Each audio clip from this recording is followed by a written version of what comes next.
Halkanii fi guyyaa nu dhiphise yoo nyaannee dhugnee beelaan baanu Waaqayyo maakoo akkam taanu jireenyi lafarraa nu rakkise Halkanii fi guyyaa nu dhiphise yoo nyaannee dhugnee beelaan baanu Waaqayyo maakoo akkam taanu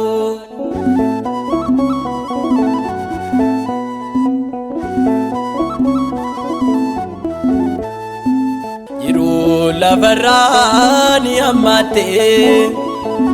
lubbuuwwan baay'ee galaafatte Boosee ati yeessaa dafqa isheete kan isheen xaarratte harka isheete jireenyi lafarraa nu rakkise halkanii fi guyyaa nu dhiphise yoo nyaannee dhugnee beelaan baanu Waaqayyo maakoo akkam taanu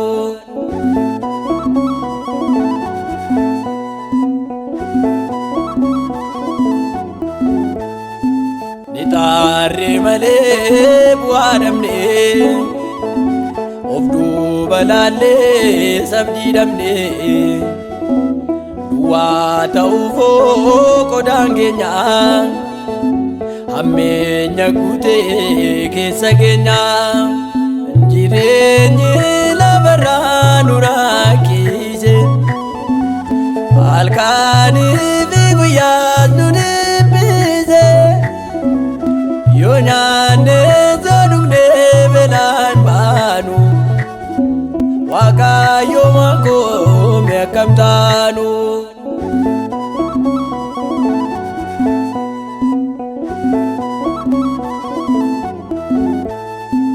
isaan guddatu hamaa yaadu buddeenni isaanii maa wal nyaatu uumaam hundumtuu kanumsaati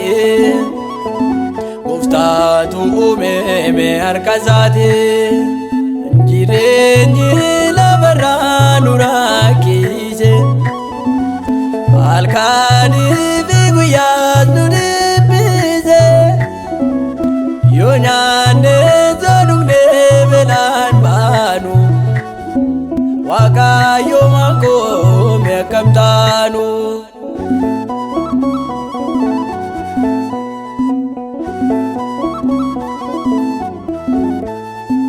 wantoota baay'ee nu gaaga'e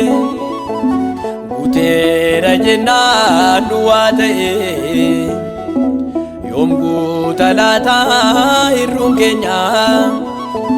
Gooftaa koo nu qabe harka keenya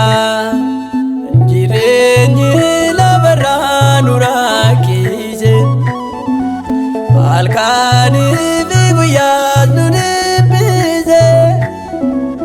yoo nyaannee dhugnee beelaan baanu Waaqayyo maakoo akkam taanu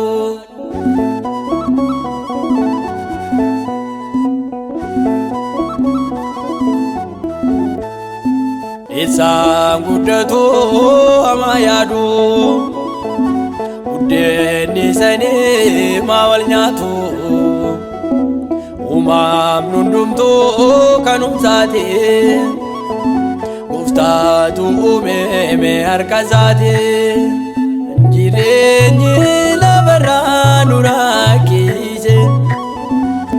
halkanii fi guyyaa nu dhiphise yoo nyaannee dhugnee beelaan baanu Waaqayyo maakoo akkam taanu jireenyi lafarraa nu rakkise halkanii fi guyyaa nu dhiphise yoo nyaannee dhugnee beelaan baanu Waaqayyo maakoo akkam taanu.